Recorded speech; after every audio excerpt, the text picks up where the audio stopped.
Et puis le Rwanda, au Rwanda aussi, on se prépare pour l'élection présidentielle. Là-bas, le scrutin est fixé au 15 juillet. Et la commission électorale a annoncé ce vendredi soir la liste des candidats retenus. On écoute les précisions de notre correspondante Mariam Koné. Ils sont 3 candidats à avoir été retenus pour l'élection présidentielle, dont 2 appartenant à un parti politique. Il y a tout d'abord Paul Kagame, à la tête du pays depuis 2000. Il a été réélu en 2003, 2010 et 2017, à chaque fois avec plus de 90% des voix. Il est candidat sous les couleurs du Front patriotique rwandais, dont les partisans ne cachent pas leur engouement face à une possible victoire de leur candidat. Nous sommes sûrs que ce que nous avons déjà acquis, et les résultats sont appréciables.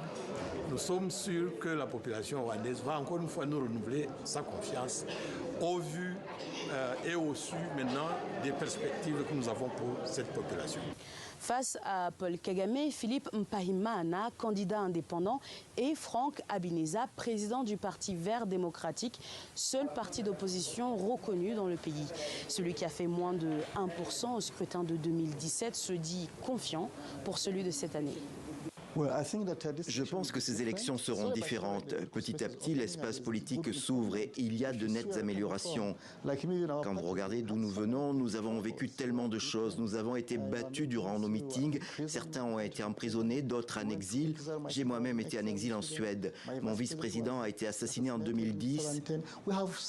Nous avons souffert, mais maintenant on a de l'espoir. Il y a de l'amélioration.